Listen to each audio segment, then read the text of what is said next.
UKLO 1 year masters. No IELTS required up to 5 years visa. High visa success rate. అందరికీ నమస్కారం. నా పేరు Satya Reddy. Cinema డైరెక్టర్ని, ప్రొడ్యూసర్ని, రైటర్ని, సింగర్ని, హీరోని. 53 చిత్రాలు నిర్మించాను. తెలుగు ఫిల్మ్ ఛాంబర్ ప్రొడ్యూసర్ సెక్టార్కి చైర్మన్గా కూడా ఎలక్టెడ్ బాడీలో ఎన్నికై ఉన్నాను గతంలో. ఇప్పుడు విశాఖ ఉక్కు ఆంధ్రుల హక్కు అనే నినాదంతో 32 మంది ప్రాణ త్యాగాలతో సాధించుకున్నటువంటి విశాఖపట్నం స్టీల్ ప్లాంట్ ప్రైవేటీకరణ కాకుండా ప్రజా యుద్ధ నౌక, విప్లవ కవి అయినటువంటి గద్దరన్న ఆఖరి చిత్రంగా ఉక్కు సత్యాగ్రహం అనే సినిమాను నిర్మించాను.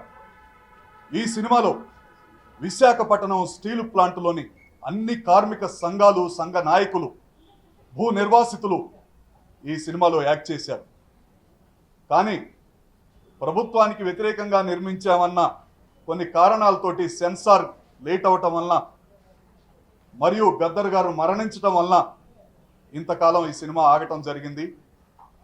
సెన్సార్ తోటి అన్ని కార్యక్రమాలు పూర్తి చేసుకొని ఈ నెల 29వ తేదీన ప్రపంచవ్యాప్తంగా 300 థియేటర్లకు పైగా ఘనంగా ఈ సినిమా రిలీజ్ అవుతుందని మీ అందరి సమక్షంలో ఈ ఢిల్లీ ఏపీ భవన్లో తెలియజేస్తున్నాను. అన్ని సినిమాల్లా కాకుండా ఈ రోజుల్లో, ఈ జనరేషన్లో విప్లవ సినిమాలు నిర్మించడం అంటే ఎంత కష్టమో మీ అందరికీ తెలుసు. కమర్షియల్గా సపోర్ట్ చేయరు, కొనేవాళ్ళు రారు, ఇచ్చే థియేటర్లను ఆపేస్తారు. అదైనా కానీ తెలుగు ప్రజల ఆశాజ్యోతి అయినటువంటి విశాఖపట్నం స్టీల్ ప్లాంట్ ప్రైవేటీకరణ కాకుండా ఏకైక లక్ష్యంతో విశాఖ ఉక్కు ఆంధ్రుల హక్కు నినాదంతో ఈ సినిమాను తీయటం జరిగింది. పొద్దు తిరుగుడుపు పొద్దును ముద్దాడే, తొలి పొద్దును ముద్దాడే, అడవిలో వెన్నెలమ్మ కొన్ను ముద్దాడే, చిగురుటాకొన్ను ముద్దాడే. యుద్ధంలో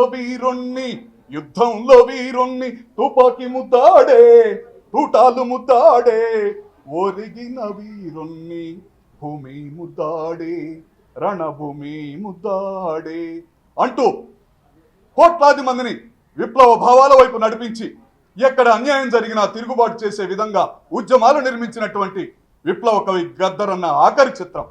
అంతేకాకుండా ప్రపంచానికి తెలియని ఎన్నో ఘటనలు ఈ సినిమాలో ఉన్నాయి.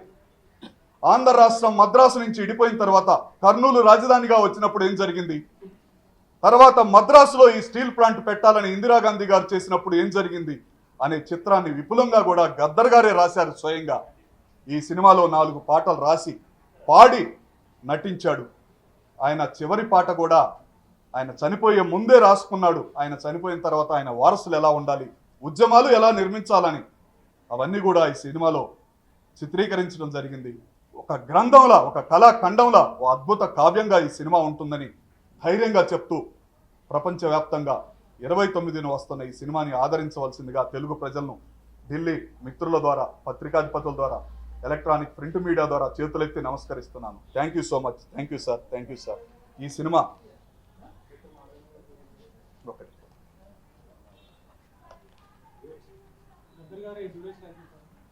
గద్దర్ గారు అర్ధగంట దాకా కనపడతారు, 30 నిమిషాల పైనే. ఇంకా ఎక్కువ నటించారు కానీ సెన్సార్ వాళ్ళు ఆయన డైలాగులు, ఆ పవర్ఫుల్ ఉద్యమ డైలాగుల్ని తొలగించారు. అయినా కానీ ఎక్కువసేపు ఉంటారు. 3 పాటలు ఆయన యాక్ట్ చేశారు. ఒక పాట నాకు ఆయన గాత్రదానం చేశారు. ఆయన ఎవరికి గాత్రాన్ని దానం చేయడు, ఆయన పాట ఆయనే చేస్తారు. సమ్మెని జన్మ హక్కురన్నో దాన్ని ఆపేటి మునగాడు ఎవడన్నా, సమ్మెని జన్మ హక్కురన్నో దాన్ని ఆపేటి మునగాడు ఎవడన్నా, అన్నన్న మాయన్న కంపెనీ కూలన్నా, అన్నన్న మాయన్న కంపెనీ కూలన్నా, ఎన్నాళ్ళు ఈ బ్రతుకు ఎదురు తిరగవన్నా, సమ్మెని జన్మ హక్కురన్నో. ఉక్కు ఫ్యాక్టరీ తల్లి దుఃఖంలో ఉన్నది, విశాఖ సముద్రము శోకమై పొంగినాది, సమ్మెని జన్మ హక్కురన్నో దాన్ని ఆపేటి మునగాడు ఎవడన్నా. ఈ పాటని ఆయన రాసి పాడి నాకు దానాన్ని చేశారు. ఆ పాటని గాత్రదానం చేశారు. మీ అందరి సమక్షంలో ఆయనకు చేతులెత్తి నమస్కరిస్తూ ఆయన ఆత్మశాంతి కలగాలంటే గద్దర్ గారి అభిమానులు విశాఖపట్నం ఉద్యమం జరిగినప్పుడు ఒక ఆంధ్రప్రదేశ్లోనే పోలీస్ కాల్పులు జరగలేదు. తెలంగాణ జగిత్యాల్లో ఎంఆర్ఓ ఆఫీసు తాలూకా ఆఫీసులో పనిచేస్తున్నటువంటి సర్వేర్ సాయిరెడ్డి అనే అతను కూడా పోలీస్ కాల్పుల్లో ఆ రోజు చనిపోయాడు. ఎంతో మంది ప్రాణ త్యాగాలతో జరిగిపోయిన చరిత్రని ప్రజలు మర్చిపోతున్నారని ఈ చిత్రాన్ని నిర్మించడం జరిగింది. అన్ని చిత్రాల్లాగా కాకుండా స్మగ్లర్లని హీరోలుగా చూపిస్తూ చిత్రీకరిస్తున్న ఈ తరుణంలో ప్రజల కోసం నిర్మించినటువంటి ఈ చిత్రాన్ని ఆదరించాలని తెలుగు ప్రేక్షకులకు, విద్యార్థులకు, యువతకి చేతులెత్తి నమస్కరిస్తున్నాను. Thank you sir, thank you sir, thank you sir. అందరికీ నమస్కారం సార్.